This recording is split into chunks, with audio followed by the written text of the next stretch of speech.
Well, the Greens did well here 3 years ago at the last federal election by sweeping through 3 Brisbane city seats, picking them up, Brisbane, Ryan and Griffith. And the interesting storylines for all 3 of them are again at play this time around, where they are all effectively 3-horse races. Now, we were in the seat of Brisbane yesterday afternoon to get the mood of voters there at a pre-polling booth.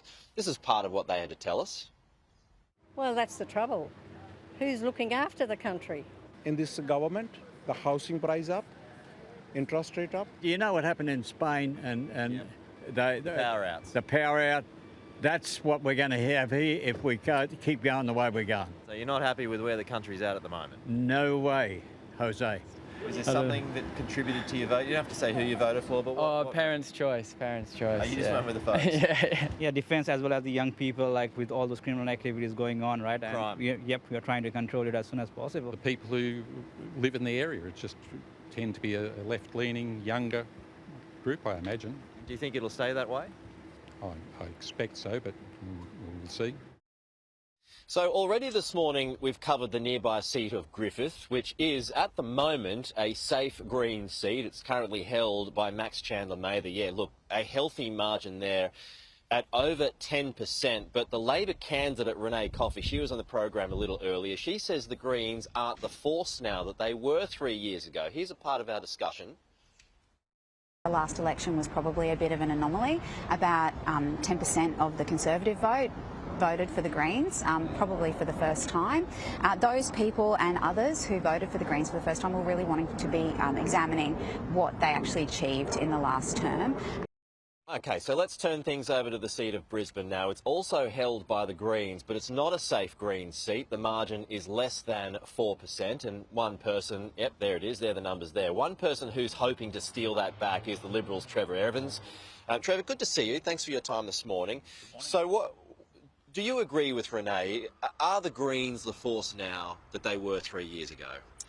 Yes and no. They've got the benefit of incumbency now, and you should never underestimate the power of incumbency. But at the same time, over the last 3 years, I think the Greens have finally come under a bit of scrutiny. And as a brand, as a party, they've been found by a lot of voters to be more extreme and more radical and less focused on environmental policy and more focused on radical social policy than many people thought. So there is a sense of buyer's remorse in the community here in Brisbane. Why has there been, I'm intrigued by this question, particularly in the big city of Brisbane, why there has been this huge drift from both major parties, Liberals and Labor, towards the Greens over the past 10 years. Why do you think that is? Well, what we saw at the last election, I think, was a number of unique factors coming together, and in particular playing out in inner city areas right across Brisbane, right across Australia. And so in cities like Sydney and Melbourne, we saw a very well funded, very well researched and executed campaign by the Teals. There were no Teals here in inner city Brisbane, yet the same messaging and lots of the same media buy-in that they got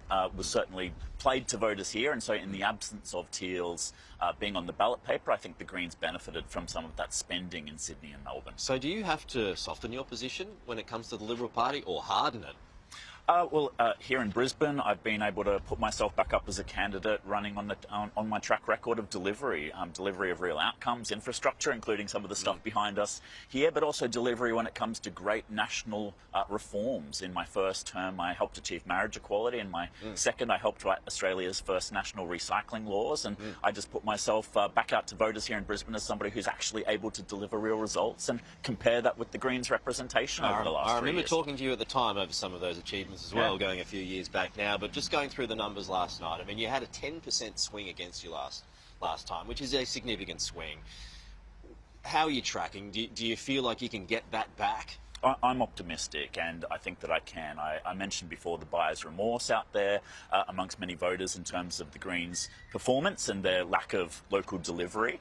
I just think that, my job here is to remind voters of the last 3 years, those failures. And I do, though, at the end of the day, think that the contest here in Brisbane will still come down to the contest between the Greens and the Liberals. I know Labor's talking a big game and the Prime Minister's talking a big game. He's got to here in Brisbane, because if he can't point to seats like like Brisbane, he's really just in the game of losing seats around the nation and losing his majority.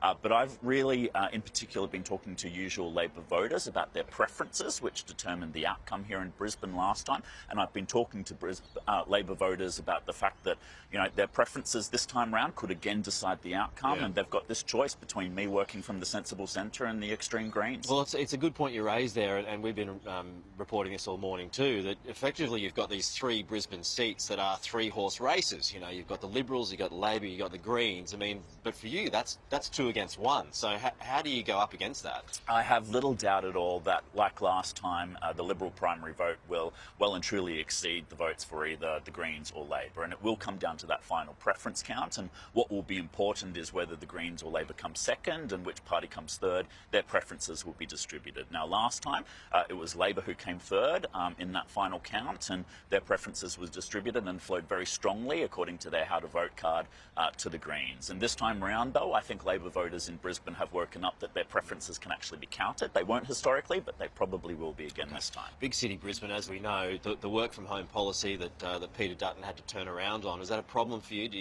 you see that as a misstep that could hurt you? Oh, I think we can point to individual policy issues. You know, that was an example of the leadership of the party listening to voter feedback and, you know, adjusting accordingly. But I don't think there's any doubt at this election that the very big issues are the cost of living, the fact that inflation and interest rates have remained so high, and here in inner city Brisbane, housing and home affordability are the other big issue. All right, Trevor Evans, good to see you again. Thanks for your time.